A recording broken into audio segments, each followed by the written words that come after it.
DK Shivakumar Ramesh Jarkiholi ಗೆಳೆತನಕ್ಕೆ ವಿಷ ಹಿಂಡಿದ್ಯಾರು? ಆಪ್ತ ಗೆಳೆಯನ ಮೇಲೆ ಡಿಕೆಶಿ ಸಿಡಿ ಪ್ರಯೋಗಿಸಿದ್ರ?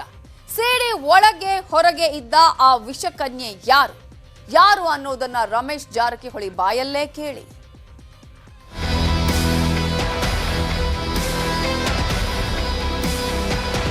21 ಮಾರ್ಚ್ 2021 ರಮೇಶ್ ಜಾರಕಿಹೊಳಿ ಸಿಡಿ ರಿಲೀಸ್ ಆಯಿತು. ಆಮೇಲೆ ಮಂತ್ರಿ ಸ್ಥಾನಕ್ಕೂ ರಾಜೀನಾಮೆ ಕೊಟ್ಟರು. ಸಿಡಿ ಹಿಂದೆ ಡಿಕೆ ಶಿವಕುಮಾರ್ ಕೈವಾಡ ಇದೆ ಅಂತ ಪರೋಕ್ಷವಾಗಿ ಹೇಳ್ತಿದ್ದ ರಮೇಶ್ ಜಾರಕಿಹೊಳಿ ಈಗ ಡಿಕೆಶಿ ಬ್ಲೂ ಫಿಲ್ಮ್ ಮಾಡಿಕೊಂಡು ರಾಜಕಾರಣ ಮಾಡುತ್ತಿರೋ ಮಹಾನಾಯಕ ಅಂತ ನೇರ ವಾಗ್ದಾಳಿ ಮಾಡಿದ್ದಾರೆ. ಸಿಡಿ ಷಡ್ಯಂತ್ರ ಯಾರದ್ದು ಹೇಳಿ? ಶ್ರೀಮಾನ್ ಡಿಕೆ ಶಿವಕುಮಾರ್ ಅವರು ನನ್ನ ಒಂದು ಮಹಿಳೆ ಮುಖಾಂತರ ನನ್ನ ತೇಜ್ ಮಾಡಿ ಮಾರ್ಚ್ 2ನೇ ತಾರೀಕು 2021 ಅವತ್ತು ಸಿಡಿ ರಿಲೀಸ್ ಆದಕ್ಕಂತ ಸಹ ಕೆಲವು ವಿಷಯ ಹೇಳಿದ್ದೀನಿ ನಾನು. ಆದ್ರೆ ಕಾನೂನು ತೊಡದಕ್ಕಂದ್ರೆ ನಾನು ತಪ್ಪು ಮಾಡದಿದ್ರು ಸಹಿತ ನಾವು ಒಪ್ಪಬೇಕಾಗಿದೆ. ಅಂದ್ರೆ ಅದ್ರ ಅರ್ಥ ನಾನು ಮಾಡಿಲ್ಲ ಅಂತ ತೋರಿಸ. ಆದ್ರೆ ಡಿಕೆ ಶಿವಕುಮಾರ್ ಮಾಡಿದ್ದ ಸಿಡಿ ಷಡ್ಯಂತ್ರ. ಆಮೇಲೆ ಸಂದರ್ಭ ಅನುಗುಣವಾಗಿ ಆಮೇಲೆ ಏನೋ ಸಪೋರ್ಟ್ ಸಿಕ್ಕ ನಂತರ ನನ್ನ ಎಲ್ಲ ಕೂಡಿ ಕಳೆದ 2 ವರ್ಷದಿಂದ ನನಗೆ ಬಹಳಷ್ಟು ಮಾನಸಿಕವಾಗಿ ಬಹಳ ಹಾನಿ ಮಾಡಿದ್ರು. ಸಿಡಿ ವಿಷಯ ಮೊದಲೇ ಗೊತ್ತಿದ್ರೂ ಸುಮ್ಮನಿದ್ರ. ಸಿಡಿ ನನಗೆ ಸಿಡಿ ಬಿಡು 3 ತಿಂಗಳು ಮೊದಲು ಗೊತ್ತಿತ್ತು. ಆದ್ರೆ ಅವ್ರು ಏನ್ ಕಂಡೀಷನ್ ಹಾಕಿದ್ರು, ನೀವು ಮಂತ್ರಿ ಮುಂದುವರಿ, ನಾವ್ ಹೇಳ್ದಂಗೆ ಕೇಳಬೇಕು, ಎಲ್ಲ ಟೆಂಡರ್ಗಳು ಎಲ್ಲ ಹಣಕಾಸು ವ್ಯವಹಾರ ನಾವು ನೋಡಾರ ಕಂಡೀಷನ್ ಹಾಕಿದ್ರು ಅವ್ರಿ. ಡಿಕೆ ಶಿವಕುಮಾರ್ ಕಂಪನಿ ನಾ ಅದಕ್ಕೆ ಒಪ್ಪಲಿಲ್ಲ. ಸಿಡಿ ಬರಲಿ, ನಾನು ರಾಜಕಾರಣ ನಿವರ್ತಕರೆ ರಾಜ್ಯ ಸರ್ಕಾರ ಅನ್ಯಾಯ ಮಾಡೋದು ತಿಳಿಸಿ ನಾ ಸಿಡಿ ಪೇಸ್ ಮಾಡಿ ಅದು ಬಾಲಚಂದ್ರ ಜಾರಕಿಹೊಳಿ ಮುಖಾಂತರ XML ನಾಗರಾಜ್ ಮುಖಾಂತರ ಅವರು ಎಲ್ಲ ಹೇಳಿದ್ರು. ಸಿಡಿ ಹಿಂದೆ ಯಾರ್ಯಾರ ಕೈವಾಡ ಇದೆ, ಏನಾಗಬೇಕು? ಮೊದಲು ಆ ಹುಡುಗಿನ ಅರೆಸ್ಟ್ ಮಾಡಬೇಕು. ಅವರು ಇದ್ದಂತ 2 ಹುಡುಗರು ಶ್ರವಣ್ ಮತ್ತು ನರೇಶ್ ಮತ್ತು ಕನಕ ಮೂಲದ ಗ್ರಾಂಡ್ ಉದ್ಯಮಿ ಹಾಗೂ ಅವನ ಡ್ರೈವರ್ ಪರಶುಮೂರ್ತಿ ಮತ್ತು ಮಂಡ್ಯ ಮೂಲದ ಇಬ್ಬರು ನಾಯಕರದಾರ. ಹೆಸರು ಬಹಿರಂಗ ಹೇಳೋದಿಲ್ಲ, ನಾನು CBI ಮುಂದೆ ಹೇಳ್ತೇನೆ. ಇವರೆಲ್ಲ ಕೂಡಿ ಷಡ್ಯಂತ್ರ ಮಾಡಿ ನನ್ನ ಸಿಡಿ ಮಾಡಿ ಇವತ್ತು ಸೇದಿ ಮಾಡಿದ್ದಾರೆ. ಇನ್ನೂ ಎಷ್ಟು ಸಿಡಿಗಳಿದೆ ಅನ್ಸುತ್ತೆ? ಯಾರ್ಯಾರ ಸಿಡಿಗಳಿವೆ? ರಾಜ್ಯದ ಮೂಲೆಗೆ 110 ಸಿಡಿ ಮಾಡಿ ರಾಜ್ಯದ ಎಲ್ಲಾ ನಾಯಕರು, ಎಲ್ಲಾ ಪಕ್ಷ ನಾಯಕರು, ಎಲ್ಲಾ ಅಧಿಕಾರಿ ವರ್ಗವನ್ನು ಇವತ್ತು ಅವ್ರು ಬ್ಲಾಕ್ ಮೇಲ್ ಮಾಡ್ತಾರೆ. 106 ಸಿಡಿ ಮಾಡಿದ್ದಾರೆ ಅವರು. ಆ ಸಿಡಿಯನ್ನು CBI ಎನ್ಕ್ವೈರಿ ಆಗಬೇಕು. ರಾಜ್ಯದ ಅಧಿಕಾರಿ ವರ್ಗ ಇರ್ಬೋದು, ರಾಜಕಾರಣ ಎಲ್ಲ ಸಿಕ್ಕೊಂಡು ಕೂತಾರೆ. IAS ಅಧಿಕಾರಿ ಇರ್ಬೋದು, ದೊಡ್ಡ ಮಾತ್ರ ಉನ್ನತ ಹುದ್ದೆ ಅಂತ ಅಧಿಕಾರಿಗಳಿರ್ಬೇಕು, ರಾಜಕಾರಣಿಗಳೆಲ್ಲ ಸಿಕ್ಕೊಂಡು ಕೂತಾರೆ. ಸಿಡಿ ಸಾಕ್ಷಿಗಳಿದ್ಯಾ? ತನಿಖೆ ಮಾಡಿಸ್ತೀರಾ? ಸಿಡಿ ವಿಚಾರವಾಗಿ ನಾನು ಡಾಕ್ಯುಮೆಂಟ್ಸ್ ಬಿಡುದಿಲ್ಲ. ನನಗೆ 120 ಗಂಟೆ ನಂತ ಎವಿಡೆನ್ಸ್ ಅದಾವ. ಅದನ್ನು CBI ಮುಂದೆ ಕೊಡ್ತೀನಿ ನಾನು. ಇದೊಂದು ಕ್ರಿಮಿನಲ್ ಕೇಸ್ ಇರ್ತದೆ. ಎವಿಡೆನ್ಸ್ ರಿಲೀಸ್ ಮಾಡಿ ತಮ್ಮ ಅಡ್ವೊಕೇಟ್ ಮುಖಾಂತರ ಅದು ಹೆಂಗ್ ಬದುಕು ಅನ್ನೋದು ಅದಕ್ಕೆ ನಾನು ಹೇಳೋದಿಲ್ಲ. ನಾ ಕೊಡ್ತೇನೆ, ನಾನೇನಂದ್ರು. ಆದ್ರೆ ನನ್ನ ಭಾಳ 20 ಸಿಡಿ ಹತ್ರ ಆಡಿಯೋ ಅದಾವ, ವಿಡಿಯೋನು ಅದಾವ. ನಾ ಯಾಕಂದ್ರೆ CBI ಕೊಡ್ತಾನ ಅದನ್ನ. CBI ತನಕ ಹೇಳ್ತೀನಿ, ಅದು ಕೊಡ್ತಾನಲ್ಲ. ನಾನು 2-3 ಸಲ ದಿಲ್ಲಿ ಹೋಗ್ತೀನಿ. ನಾ CBI ತನಿಖೆ ಮಾಡಿಸೋದ ಅಥವಾ ಡಿಕೆ ಶಿವಕುಮಾರ್ ಅರೆಸ್ಟ್ ಆಗಲೇಬೇಕು ಅಂಡ್ ಕಂಪನಿ. ಇದಿಷ್ಟು ರಮೇಶ್ ಜಾರಕಿಹೊಳಿ ಸಿಡಿ ವಿಚಾರದಲ್ಲಿ ಆಡಿದ ಮಾತುಗಳು. ಸಿಡಿ ವಿಚಾರಗಳ ಜೊತೆ ಡಿಕೆ ಶಿವಕುಮಾರ್ 100,000 ಕೋಟಿ ಹಗರಣ ಮಾಡಿದ್ದಾನೆ ಅಂತ ಏಕವಚನದಲ್ಲೇ ರಮೇಶ್ ವಾಗ್ದಾಳಿ ಮಾಡಿದ್ರು. ಡಿಕೆ ಶಿವಕುಮಾರ್ ನಿಮ್ಮ ಸಂಬಂಧ ಹೇಗಿತ್ತು? ಡಿಕೆ ಶಿವಕುಮಾರ್ ನಾವಿಬ್ಬರು ಕಳೆದ 15 ವರ್ಷ ಒಂದು ಒಳ್ಳೆ ಮಿತ್ರರು, ಅಣ್ಣ ತಮ್ಮರು ನಾವು. ಡಿಕೆಶಿ ಮತ್ತು ನಿಮ್ಮ ಮಧ್ಯೆ ವೈಮನಸ್ಸು ಬಂದಿದ್ಯಾಕೆ? ನಾನು ಸಹಕಾರ ಸಚಿವ ಇದ್ದಾಗ ಶಾಂತಿನಗರ ಕೋಆಪರೇಟಿವ್ ಸೊಸೈಟಿ 10,000 ಕೋಟಿ ವ್ಯವಹಾರ. ಅದು 66 ಎಕರೆ ಹಾರ್ಟ್ ಆಫ್ ಸಿಟಿ ಬೆಂಗಳೂರು ಇದ್ದ ಸಿಟಿ. ಆ ಕೋಆಪರೇಟಿವ್ ಮಿನಿಸ್ಟರ್ ಇದ್ದಾಗ ನನಗೆ ಫೈಲ್ ಕ್ಲಿಯರ್ ಮಾಡೋದು ಗಂಟು ಬಿದ್ದ. ನಾನು ಮಾಡಲಿಲ್ಲ. ಅಲ್ಲಿಂದ ವೈಮನಸ್ಸು ಚಾಲೂ ಆದ ಮುಂದೆ. ಡಿಕೆ ಶಿವಕುಮಾರ್ ವಿರುದ್ಧ ಅಷ್ಟೇ ಅಲ್ಲ, ಬೆಳಗಾವಿ ಗ್ರಾಮೀಣ ಶಾಸಕಿ ಲಕ್ಷ್ಮೀ ಹೆಬ್ಬಾಳ್ಕರ್ ವಿರುದ್ಧನೂ ರಮೇಶ್ ಜಾರಕಿಹೊಳಿ ಗಂಭೀರ ಆರೋಪ ಮಾಡಿದ್ರು. ಬೆಳಗಾವಿ ಗ್ರಾಮೀಣ ಶಾಸಕಿ ಮೇಲೆ ಯಾಕೆ ಸಿಟ್ಟು? ಮುಂದೆ ಕಾಂಗ್ರೆಸ್ ಪಕ್ಷ ಹಾಳಾಗ ಕಾರಣ ಡಿಕೆ ಶಿವಕುಮಾರ್ ಕಂಪನಿ ವಿಷಯಕ್ಕನ್ನೇ ಅಂತ ಸಂದರ್ಭ ಹೇಳ್ತೀನಿ. ಒಳ್ಳೆ ಮಿತ್ರ, ಇಬ್ಬರದ್ದು ಒಂದು ದೊಡ್ಡ ಭವಿಷ್ಯತ್ತು ಇಬ್ಬರಿಗೂ. ಇವತ್ತು ಒಬ್ಬರ ಸಂಬಂಧ ಗ್ರಾಮೀಣ ಶಾಸಕ ಸಂಬಂಧ ಇವತ್ತು ರಾಜ್ಯ ಹಾಳಾಗಿದೆ. ಇನ್ನು ಮುಂದೆ ಕಾಂಗ್ರೆಸ್ ಪಕ್ಷ ಆ ಶಾಸಕರು ಹಾಳಾಕೋದು ಈ ಸಂದರ್ಭ ಹೇಳೋದಕ್ಕೆ ಇಷ್ಟಪಡ್ತೀನಿ. ಶುಗರ್ ಫ್ಯಾಕ್ಟರಿಯಲ್ಲಿ ಹಗರಣ ಅಂತಿದ್ದೀರಾ, ಏನದು? ಮಹಾನಾಯಕನ ಮಾಲೀಕತೆ ಇದ್ದಂತ ಬೆಳಗಾವಿ ಜಿಲ್ಲೆಯಲ್ಲಿ ಇದ್ದಂತ ಫ್ಯಾಕ್ಟರಿ 1,000 ಕೋಟಿ ಕಪ್ ಹಣವನ್ನು ವೈಟ್ ಮಾಡ್ಕೊಂಡ್ರೆ ಅದನ್ನ ದಯವಿಟ್ಟು ಅದನ್ನ ಎಲ್ಲ ಎನ್ಕ್ವೈರಿ ಆಗಬೇಕು. ಇಷ್ಟೆಲ್ಲ ಆದ್ಮೇಲೆ ರಮೇಶ್ ಜಾರಕಿಹೊಳಿ ಬಹಿರಂಗವಾಗಿ ಡಿಕೆಶಿಗೆ ಸವಾಲ್ ಹಾಕಿದ್ದಾರೆ. ಇದೊಂದು ವೈಯಕ್ತಿಕ ಒಂದು ಯುದ್ಧ. ಇದು ಶ್ರೀಮಾನ್ ಡಿಕೆ ಶಿವಕುಮಾರ್ ರಮೇಶ್ ಜಾರಕಿಹೊಳಿ ಯುದ್ಧ. ಕಳೆದ 1 ವರ್ಷದಿಂದ ನಾನು ಸಮಾಧಾನ ಕೂತಿದ್ದೆ. ಆದರೆ ನಮ್ಮ ವಿರೋಧ ಮಾಡೋರು ಬಹುಶಃ ರಮೇಶ್ ಜಾರಕಿಹೊಳಿ ಕುಂದಿದ್ದಾರೆ, ಹೆದರಿದ್ದಾರೆ, ಮನೆ ಹಿಡಿದಾಗ ತಿಳಿದಿದ್ರು. ನಾನು ಸಮಯ ಕಾಯ್ತಿದ್ದೆ. ನನ್ನ ಹಂಗೆ ಷಡ್ಯಂತ್ರ ಮಾಡಿ ಕರೆಕ್ಟ್ ಟೈಮ್ ಹೊಡೆದ್ರಲ್ಲ ಹಂಗೆ ನಾನು ಚುನಾವಣೆ ಟೈಮಲ್ಲಿ ಹೊಡಿಬೇಕಂತ ಒಂದೂವರೆ ವರ್ಷದಿಂದ ನಾವು ತಡೆದು ಇವತ್ತು ಪತ್ರಿಕಾ ಮಾಧ್ಯಮ ಕರೆದೇನೆ. ಹೌದು, ಇದು ಮುಂದಿನ ಚುನಾವಣೆ ಕೊನೆ ಚುನಾವಣೆ ನಮ್ದು. ಮುಂದಿನ ಚುನಾವಣೆ ಕೊನೆ ಚುನಾವಣೆ ಇಲ್ಲ ಸಾಕು. ಇಂಥ ಥರ್ಡ್ ರಾಜಕಾರಣ ಅಪೋಸಿಷನ್ ಡಿ ಕೆ ಶಿವಕುಮಾರ್ ಇದ್ದಾಗ ನಾವು ರಾಜಕಾರಣ ಮಾಡಬಾರ್ದು. ಇಲ್ಲಿ 5 ಮುಗಿಸ್ತಾನ ಈ ಸಿಡಿಕೆ ಒಳಗೆ ಹಾಕಿಸಲ್ಲ. ಸಿಡಿಕೆ ಅರೆಸ್ಟ್ ಆದಂದ್ರೆ ಅವನಂತ ವ್ಯಕ್ತಿ ಏನಿರುತ್ತೆ 10,000 ಕೋಟಿದು ಉಪಯೋಗ ಇಲ್ಲ. ಇದಿಷ್ಟು ಇವತ್ತು ರಮೇಶ್ ಜಾರಕಿಹೊಳಿ ಕೊಟ್ಟ ಹೇಳಿಕೆಗಳು. ಆದ್ರೆ ರಮೇಶ್ ಜಾರಕಿಹೊಳಿ ಡಿಕೆಶಿಯದ್ದು ಎನ್ನಲಾದ ಆಡಿಯೋ ರಿಲೀಸ್ ಮಾಡಿದ್ದಾರೆ. ಆದ್ರೆ ಜನರ ಮುಂದೆ ಡಿಕೆ ಶಿವಕುಮಾರ್ ರನ್ನ ಕಟ್ಟಿ ಹಾಕೋದಕ್ಕೆ ಬೇಕಾದ ಯಾವ ಸಾಕ್ಷಿನೂ ರಿಲೀಸ್ ಮಾಡಿಲ್ಲ. ಎಲ್ಲ ಸಿಬಿಐಗೆ ಕೊಡ್ತೀನಿ ಅಂದಿದ್ದಾರೆ. ನೋಡೋಣ ಮುಂದೆ ಏನಾಗುತ್ತೆ ಅಂತ. Bureau report, news 18. ತಮ್ಮನ್ನ ಸಿಡಿ ಪ್ರಕರಣದಲ್ಲಿ ಸಿಲುಕಿಸಿದ್ದೇ ಡಿಕೆ ಶಿವಕುಮಾರ್ ಅಂಡ್ ಕಂಪನಿ ಅಂತ ಮಾಜಿ ಸಚಿವ ರಮೇಶ್ ಜಾರಕಿಹೊಳಿ ಆರೋಪ ಮಾಡಿದ್ರು. ಜೊತೆಗೆ ಕೆಪಿಸಿಸಿ ಅಧ್ಯಕ್ಷ ಡಿಕೆ ಶಿವಕುಮಾರ್ ಮಾತನಾಡಿದ್ದಾರೆ ಎನ್ನಲಾದ 18 ಸೆಕೆಂಡ್ ಆಡಿಯೋವನ್ನು ಬಿಡುಗಡೆ ಮಾಡಿದ್ದಾರೆ. ಆಡಿಯೋದಲ್ಲಿ ಏನಿದೆ ನೀವೇ ಕೇಳಿ.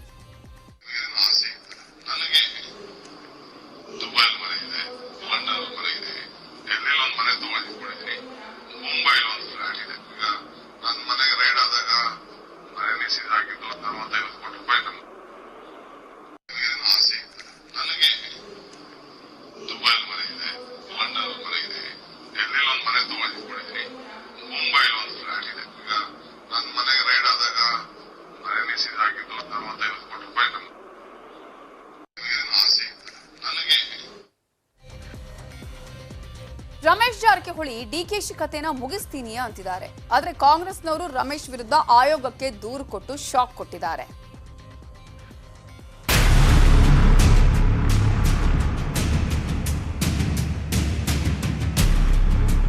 ಭಾಗ್ಯಲಕ್ಷ್ಮಿ ಶುಗರ್ ಫ್ಯಾಕ್ಟರಿ ಶಾಸಕಿ ಲಕ್ಷ್ಮಿ ಹೆಬ್ಬಾಳ್ಕರ್ ಒಡೆತನದ್ದು. ಹೆಬ್ಬಾಳ್ಕರ್ ತಮ್ಮ ಚನ್ನರಾಜ್ ಹಟ್ಟಿಹೊಳಿ ನೋಡಿಕೊಳ್ತಿರೋದು. ಇದೇ ಶುಗರ್ ಫ್ಯಾಕ್ಟರಿಯಲ್ಲಿ ಕೋಟಿ ಕೋಟಿ ಹಗರಣ ನಡೆದಿದೆ. ಕಪ್ಪು ಹಣ ವೈಟ್ ಆಗಿದೆ ಅಂತೆಲ್ಲ ಶಾಸಕ ರಮೇಶ್ ಜಾರಕಿಹೊಳಿ ಆರೋಪಿಸಿದ್ರು.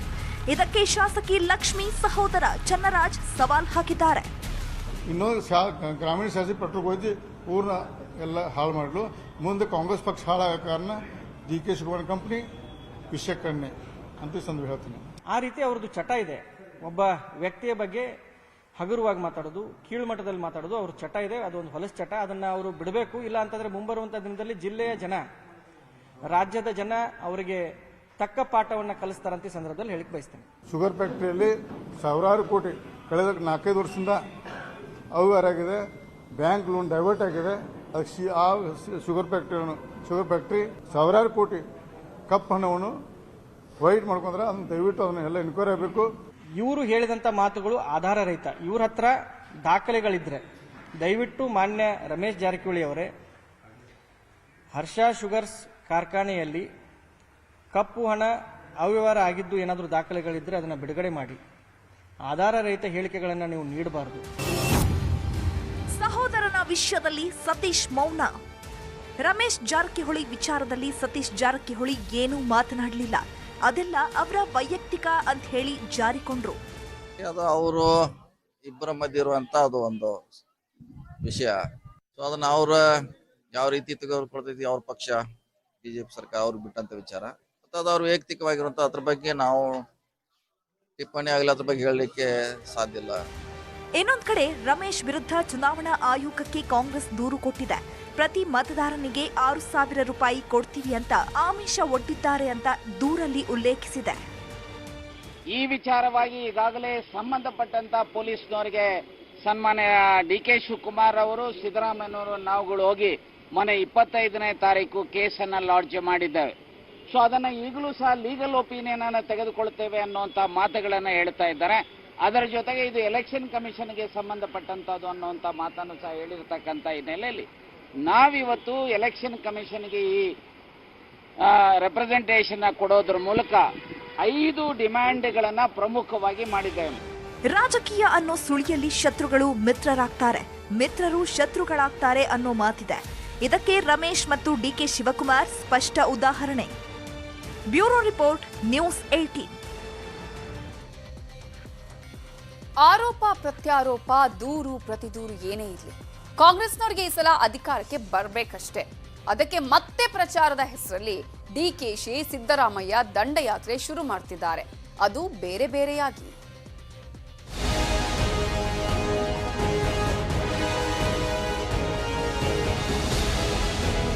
ಫೆಬ್ರವರಿ 3ರಿಂದ ಮತ್ತೆ ಕರ್ನಾಟಕದಲ್ಲಿ ಎಲೆಕ್ಷನ್ ಪ್ರಚಾರದ ರಂಗು ರಂಗೇರಲಿದೆ. ಒಂದ್ ಕಡೆ ಬಿಜೆಪಿಯವರು, ಮತ್ತೊಂದ್ ಕಡೆ ಕಾಂಗ್ರೆಸ್, ಇನ್ನೊಂದ್ ಕಡೆ ಜೆಡಿಎಸ್ ಮಹಾಯಾತ್ರೆಗೆ ವೇದಿಕೆ ರೆಡಿಯಾಗ್ತಿದೆ. ಫೆಬ್ರವರಿ 3ರಿಂದ ನಾನೊಂದು ತೀರ ನೀನೊಂದು ತೀರ. ಸಿದ್ದು ಉತ್ತರದಲ್ಲಿ, ಡಿಕೆ ಹಳೆ ಮೈಸೂರಲ್ಲಿ ಪ್ರಚಾರ. ಇಲ್ಲಿವರೆಗೂ ಸಿದ್ದರಾಮಯ್ಯ ಮತ್ತು ಡಿಕೆ ಶಿವಕುಮಾರ್ ಜಂಟಿಯಾಗಿ ಪ್ರಜಾಧ್ವನಿ ಹೆಸರಲ್ಲಿ ಭರ್ಜರಿ ಸಮಾವೇಶ, ಬಸ್ ಯಾತ್ರೆ ನಡೆಸಿದ್ರು. ಈಗ ರೆಸ್ಟ್ನಲ್ಲಿದ್ದಾರೆ. ಫೆಬ್ರವರಿ 3ರಿಂದ ಡಿಕೆಶಿ ಹಳೆ ಮೈಸೂರಲ್ಲಿ, ಸಿದ್ದರಾಮಯ್ಯ ಉತ್ತರ ಕರ್ನಾಟಕದಲ್ಲಿ ಮತಬೇಟೆ ನಡೆಸೋದಕ್ಕೆ ದಂಡಯಾತ್ರೆ ಶುರು ಮಾಡ್ತಿದ್ದಾರೆ. ಫೆಬ್ರವರಿ 3ರಿಂದ ಫೆಬ್ರವರಿ 12ರವರೆಗೆ ಉತ್ತರ ಕರ್ನಾಟಕದಲ್ಲಿ ಸಿದ್ದರಾಮಯ್ಯ ಪ್ರಚಾರ ನಡೆಸಲಿದ್ದಾರೆ. ಬಸವ ಕಲ್ಯಾಣದ ಅನುಭವ ಮಂಟಪಕ್ಕೆ ಭೇಟಿ ನೀಡಿ ಯಾತ್ರೆ ಆರಂಭಿಸಲಿರುವ ಸಿದ್ದರಾಮಯ್ಯ ಅದೇ ದಿನ ಬಾಲ್ಕಿಯಲ್ಲಿ ಪ್ರಚಾರದ ಜೊತೆ ಸಮಾವೇಶ ನಡೆಸುತ್ತಾರೆ. ಫೆಬ್ರವರಿ 4ರಂದು ಔರಾದ್, ಬೀದರ್ ದಕ್ಷಿಣ ಕ್ಷೇತ್ರ, ಹುಮನಾಬಾದ್ನಲ್ಲಿ ಸಮಾವೇಶದಲ್ಲಿ ಮಾತನಾಡಿ ಕಲಬುರಗಿಯಲ್ಲಿ ವಾಸ್ತವ್ಯ ಹೂಡಲಿದ್ದಾರೆ. ಫೆಬ್ರವರಿ 6ರಂದು ಗುಲ್ಬರ್ಗಾ ಗ್ರಾಮೀಣ, ಚಿಂಚೋಳಿ, ಸೇಡಂ, 7ರಂದು ಆಳಂದ, ಅಫ್ಜಲಪುರ, ಯಡ್ರಾಮಿ, ಜೇವರ್ಗಿ, 8ರಂದು ಚಿತ್ತಾಪುರ, 10ರಂದು ಸುರಪುರ, ಶಹಾಪುರ, ಕಲಬುರಗಿ ಉತ್ತರ ಹಾಗೂ ದಕ್ಷಿಣ, 11ರಂದು ಸಿಂಧಗಿ, ಇಂಡಿ, ನಾಗಠಾಣ, 12ರಂದು ಬಬಲೇಶ್ವರ, ದೇವರ ಹಿಪ್ಪರಗಿಯಲ್ಲಿ ಪ್ರಚಾರ ಮಾಡ್ತಾರೆ. ಪಕ್ಷದ 35 ನಾಯಕರು ಮತ್ತು ಆಪ್ತ ಬಳಗದ ಜೊತೆ ಬೀದರ್ನ ಬಸವ ಕಲ್ಯಾಣದಿಂದ ಸಿದ್ದರಾಮಯ್ಯ ಯಾತ್ರೆ ಆರಂಭಿಸಲಿದ್ದಾರೆ. ಕೆಪಿಸಿಸಿ ಪ್ರಚಾರ ಸಮಿತಿ ಅಧ್ಯಕ್ಷ ಎಂಬಿ ಪಾಟೀಲ್, ಮುಖಂಡರಾದ ಜಮೀರ್ ಅಹಮದ್, ಭೈರತಿ ಸುರೇಶ್, ಎಚ್ಸಿ ಮಹದೇವಪ್ಪ, ಸಂತೋಷ್ ಲಾಡ್, ಈಶ್ವರ್ ಖಂಡ್ರೆ, ಸತೀಶ್ ಜಾರಕಿಹೊಳಿ, ಉಮಾಶ್ರೀ, ಅಂಜಲಿ ನಿಂಬಾಳ್ಕರ್ ಮುಂತಾದವರು ಸಿದ್ದರಾಮಯ್ಯ ಜೊತೆ ಯಾತ್ರೆಯಲ್ಲಿ ಇರಲಿದ್ದಾರೆ. ಇನ್ನು ಡಿಕೆ ಶಿವಕುಮಾರ್ ಹಳೆ ಮೈಸೂರು ಭಾಗದಲ್ಲಿ ಪ್ರಚಾರ ನಡೆಸುತ್ತಾರೆ. ಕೋಲಾರ ಜಿಲ್ಲೆಯಿಂದ ಶಿವಕುಮಾರ್ ನೇತೃತ್ವದ ತಂಡದ ಯಾತ್ರೆ ಆರಂಭವಾಗಲಿದೆ.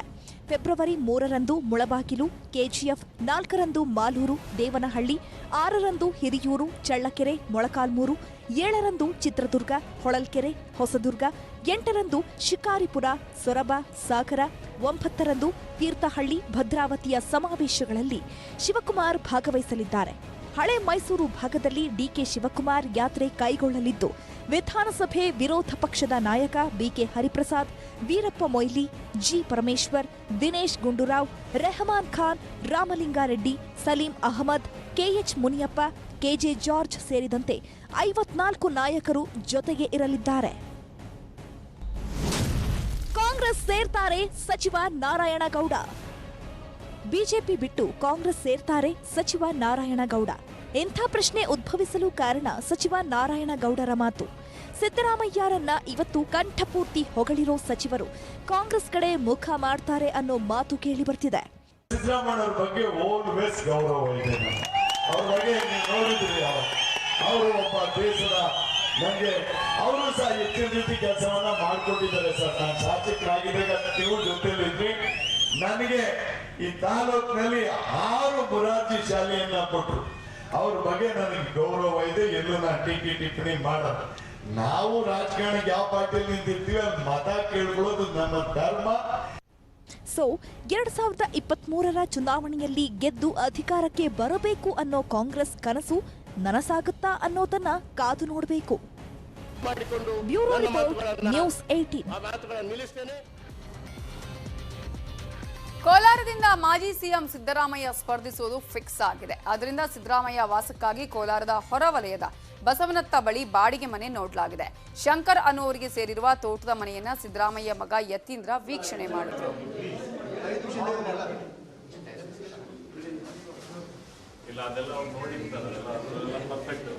ಇದೇ ವೇಳೆ ನ್ಯೂಸ್ 18 ಜೊತೆ ಮಾತನಾಡಿದ ಯತೀಂದ್ರ ಸಿದ್ದರಾಮಯ್ಯ ಕೋಲಾರದಿಂದ ಸ್ಪರ್ಧೆ ಮಾಡೋದು ಖಚಿತ, ಯಾರ ಷಡ್ಯಂತ್ರವೂ ನಡೆಯಲ್ಲ ಅಂತ ಹೇಳಿದ್ರು. ಆದರೆ ಕಾಂಗ್ರೆಸ್ ಮುಖಂಡ ಕೆಎನ್ ರಾಜಣ್ಣ ಕೋಲಾರ ಸೇಫ್ ಅಲ್ಲ, ವರುಣಾನೇ ಸಿದ್ದರಾಮಯ್ಯ ಅವರಿಗೆ ಬೆಸ್ಟ್ ಅಂದಿದ್ದಾರೆ. ತಂದೆಯವರು ಈಗಾಗಲೇ ಕೋಲಾರ ಕ್ಷೇತ್ರದಿಂದ ಸ್ಪರ್ಧೆ ಮಾಡ್ತೀನಿ 2023 ವಿಧಾನಸಭಾ ಚುನಾವಣೆಯಲ್ಲಿ ಅಂತ ಹೇಳಿ ಘೋಷಣೆ ಮಾಡಿದರು. ಅಫ್ಕೋರ್ಸ್ ಹೈಕಮಾಂಡ್ ಒಪ್ಕೊಂಡ್ರೆ ಅಂತಲೂ ಹೇಳಿದರು.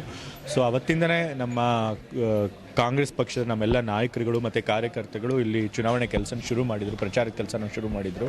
ನಾನು ಕೂಡ ಒಂದು ದಿವಸ ಬಂದು ನಿಮ್ಮಗಳ ಜೊತೆ ಸೇರಿ ಪ್ರಚಾರದಲ್ಲಿ ಕೈಗೊಳ್ತೀನಿ ಅಂತ ಅವ್ರನ್ನ ಕೇಳ್ಕೊಂಡಿದ್ದೆ. ಹಾಗಾಗಿ ಅವರು ಇವತ್ತು ಬನ್ನಿ ಅಂತ ಹೇಳಿದರು.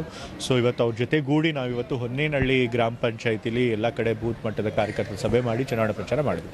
ಅವ್ರಿಗಾಗಲೇ ಘೋಷಣೆ ಮಾಡಿದ್ದಾರೆ ಅವ್ರು ಇಲ್ಲಿ ನಿಂತ್ಕೊಳ್ತೀವಿ ಅಂತಂದಮೇಲೆ, ಹಂಗಂದ್ರೆ ಅದು ನಿಂತ್ಕೊಳ್ತಾರೆ ಅಂತಲೇ ಅರ್ಥ.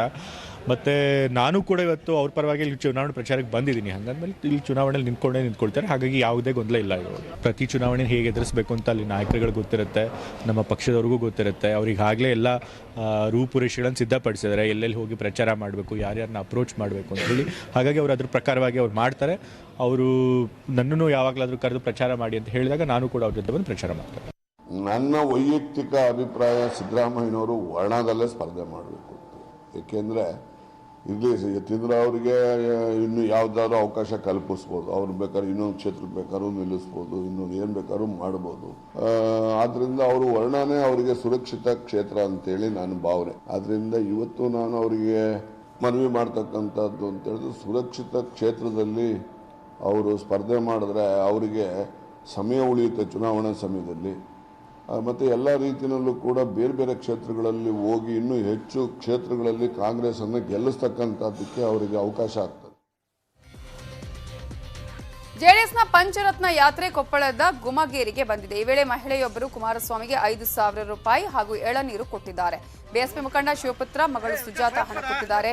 ಕುಮಾರಸ್ವಾಮಿ ಬಡವರ ಪರ ಕೆಲಸ ಮಾಡ್ತಿದ್ದಾರೆ, ಅದರಿಂದ ಹಣ ನೀಡಿರೋದಾಗಿ ಸುಜಾತ ಹೇಳಿದರು.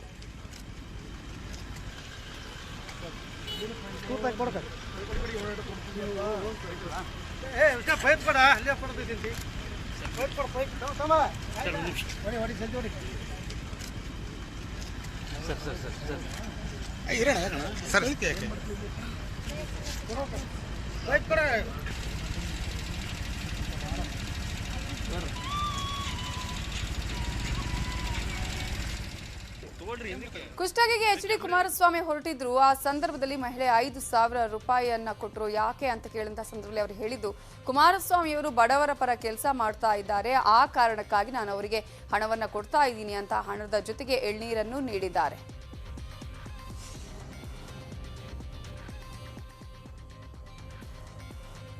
ಎಲೆಕ್ಷನ್ ಟೈಮ್ನಲ್ಲಿ ಕರಾವಳಿಯಲ್ಲಿ ಧರ್ಮ ದಂಗಲ್ ಶುರುವಾಗುವ ಲಕ್ಷಣ ಗೋಚರಿಸ್ತಾ ಇದೆ. ಶಾಂತವಾಗಿದ್ದ ಕರಾವಳಿಯಲ್ಲಿ ಮತ್ತೆ ರಕ್ತ ಹರಿಸುವ ಮಾತುಗಳು ಶುರುವಾಗಿದ್ದು, ಪ್ರಕರಣ ಪೊಲೀಸರ ಅಂಗಳ ತಲುಪಿದೆ. ಅವಶ್ಯಕತೆ ಇದ್ದಾಗ ಹೊಡೆದಾಟನೂ ಮಾಡ್ತೀವಿ, ಅನಿವಾರ್ಯ ಆದ್ರೆ ನುಗ್ಗಿ ಹೊಡೆತೀವಿ.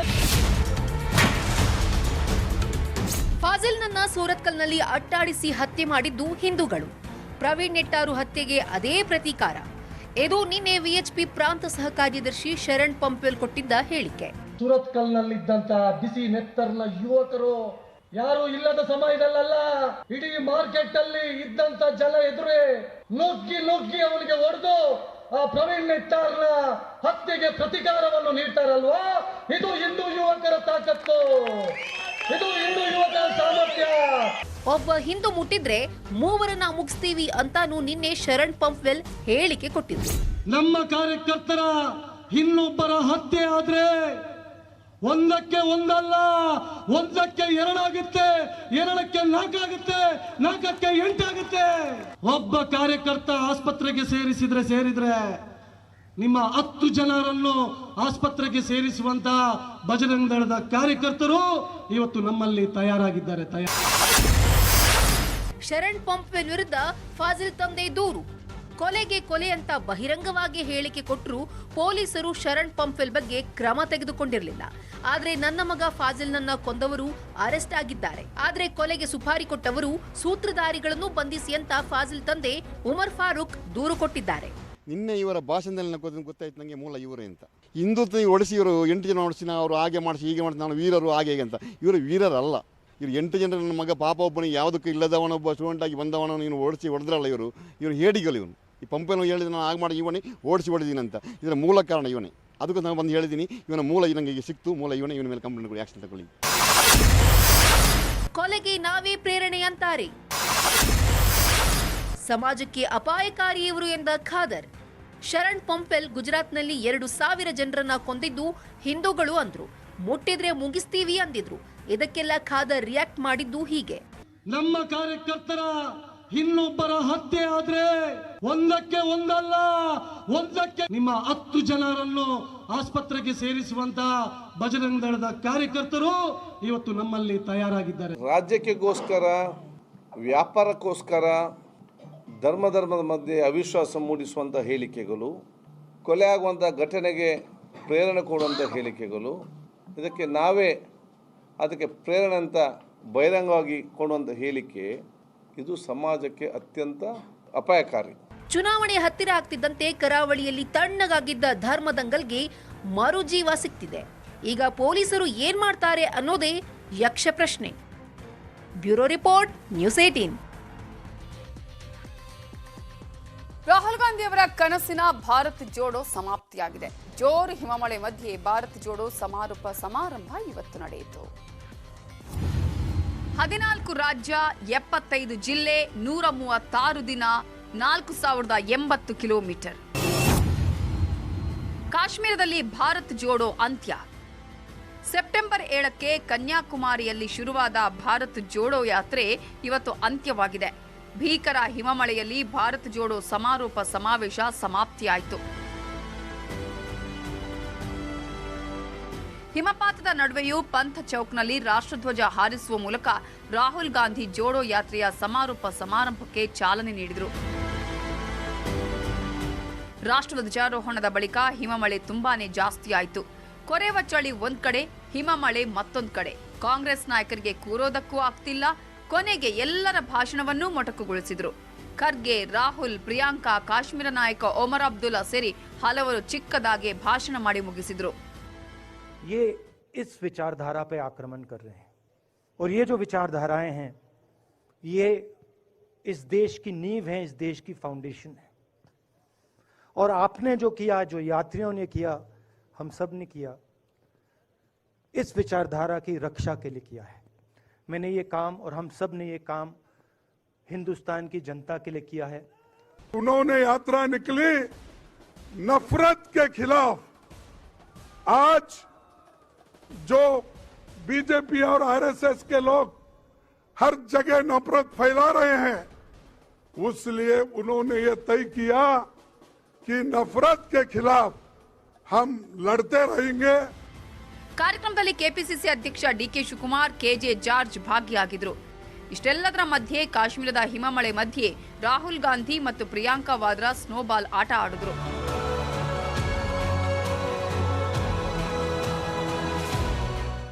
ಡಿಕೆ ಶಿವಕುಮಾರ್ ಮತ್ತು ಸಹೋದರ ಡಿಕೆ ಸುರೇಶ್ ಕೂಡ ಹಿಮದಲ್ಲಿ ಆಟವಾಡಿ ಎಂಜಾಯ್ ಮಾಡಿದ್ದಾರೆ.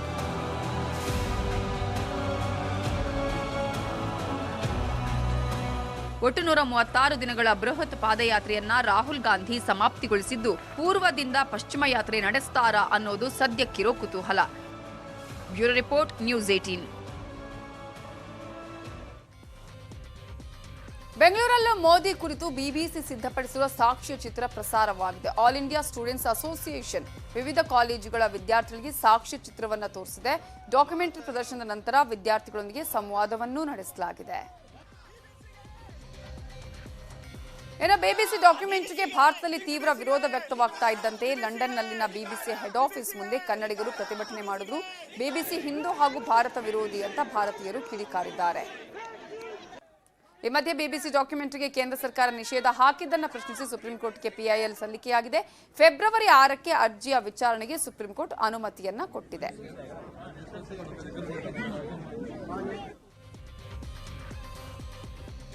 ನಾಳೆಯಿಂದ ಸಂಸತ್ ಬಜೆಟ್ ಅಧಿವೇಶನ ನಡೆಯಲಿದೆ. ನಾಳಿದ್ದು ಕೇಂದ್ರ ಬಜೆಟ್ ಮಂಡನೆಯಾಗಲಿದೆ. ಹೀಗಾಗಿ ಇವತ್ತು ಲೋಕಸಭಾ ಸ್ಪೀಕರ್ ಓಂ ಬಿರ್ಲಾ ಸಂಸತ್ ಭವನದಲ್ಲಿ ಸಿದ್ಧತೆಯನ್ನ ಪರಿಶೀಲನೆ ಮಾಡಿದ್ರು.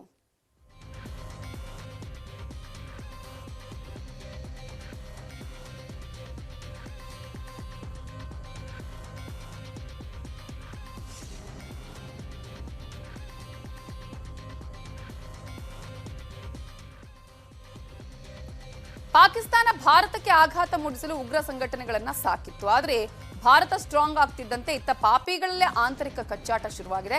ಇದಕ್ಕೆ ಸಾಕ್ಷಿ ಇವತ್ತಿನ ಭೀಕರ ಬ್ಲಾಸ್ಟ್. ಮಸೀದಿ ಒಳಗೆ ನಡೆದ ಬ್ಲಾಸ್ಟ್ಗೆ 46 ಜನ ಪ್ರಾಣ ಕಳ್ಕೊಂಡಿದ್ದಾರೆ.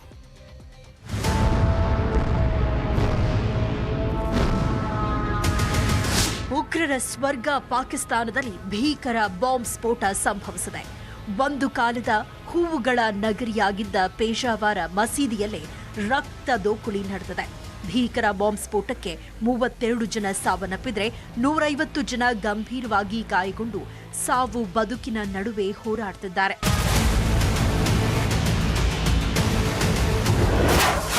ಸತ್ತವರಲ್ಲಿ ಬಹುತೇಕರು ಪಾಕ್ ಅಧಿಕಾರಿಗಳು. ಪೇಜಾವರದಲ್ಲಿ ಪೊಲೀಸ್ ಲೈನ್ ಏರಿಯಾ ಅಂತ ಒಂದು ಪ್ರದೇಶ ಇದೆ. ಇಲ್ಲಿ ಸದಾ ಕಾಲ ಬಿಗಿ ಭದ್ರತೆ ಸಾಮಾನ್ಯ. ಇದೇ ಏರಿಯಾದಲ್ಲಿರೋ ಮಸೀದಿಗೆ ಪೊಲೀಸರು, ಭದ್ರತಾ ಪಡೆ ಯೋಧರು, ಅಧಿಕಾರಿಗಳು ಬರ್ತಿರ್ತಾರೆ. ಹೀಗಾಗಿ ಇದೊಂಥರ ವಿಐಪಿ ಮಸೀದಿ. ಆ ಮಸೀದಿಯಲ್ಲೇ ಇಂದು ಮಧ್ಯಾಹ್ನ 1:40ಕ್ಕೆ ಭೀಕರ ಬಾಂಬ್ ಸ್ಫೋಟ ಸಂಭವಿಸಿದೆ. ಈ ಸ್ಫೋಟದ ಕಾರಣದಿಂದಾಗಿ ಸ್ಥಳದಲ್ಲಿ ಸುಮಾರು 17 ಜನ ಸಾವನ್ನಪ್ಪಿದ್ರೆ ಆಸ್ಪತ್ರೆಗೆ ಸಾಗಿಸುವಾಗ 11 ಜನ, ಚಿಕಿತ್ಸೆ ಫಲಿಸದೆ ಆಸ್ಪತ್ರೆಯಲ್ಲಿ 4 ಸತ್ತಿದ್ದಾರೆ. ಇನ್ನು 10 ರಿಂದ 15 ಮಂದಿ ಸಾವು ಬದುಕಿನ ನಡುವೆ ಹೋರಾಡುತ್ತಿದ್ದಾರೆ. ರಕ್ತಕ್ಕೆ ಅಭಾವ, ನಡು ರಸ್ತೆಯಲ್ಲಿ ರಕ್ತಕ್ಕಾಗಿ ಅಲೆದಾಟ.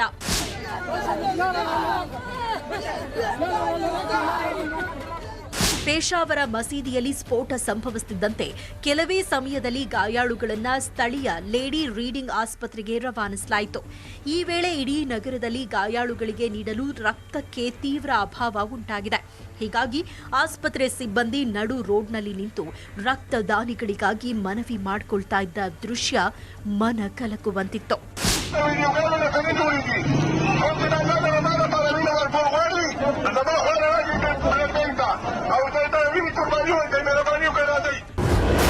ಬ್ಲಡ್ ಸ್ಟಾಕ್ ಇಲ್ಲ, ಪ್ಲೀಸ್ ಬನ್ನಿ, ರಕ್ತದಾನ ಮಾಡೋರು ಬೇಗ ಬನ್ನಿ. ಪಾಕಿಸ್ತಾನದ ನಾಯಕರು ಬಾಂಬ್ ದಾಳಿಯನ್ನ ಖಂಡಿಸಿದ್ದಾರೆ. ಈ ನಡುವೆ ಬಿಗಿ ಭದ್ರತೆ ನಡುವೆಯೂ ಸ್ಫೋಟ ಸಂಭವಿಸಿದ್ದು ಹೇಗೆ ಅನ್ನೋ ಪ್ರಶ್ನೆಗಳು ಕೂಡ ಕಾಡ್ತಿವೆ. ಇನ್ನು ಈ ಘಟನೆ ಬಗ್ಗೆ ಮಾಹಿತಿ ನೀಡಿರುವ ಪೇಶಾವರ ಪೊಲೀಸರು, ಸ್ಫೋಟದ ವೇಳೆ ಕನಿಷ್ಠ 300 ರಿಂದ 400 ಪೊಲೀಸರು ಅಲ್ಲಿದ್ರು. ಹಾಗಿದ್ರೂ ಸ್ಫೋಟ ಸಂಭವಿಸಿದೆ. ಇದನ್ನ ನೋಡಿದ್ರೆ ಭದ್ರತಾ ಲೋಪವಾಗಿರೋದು ಕಂಡುಬರುತ್ತೆ. ನಾವು ಈ ಬಗ್ಗೆ ತನಿಖೆ ಮಾಡ್ತೀವಿ ಅಂತ ಹೇಳಿದ್ದಾರೆ.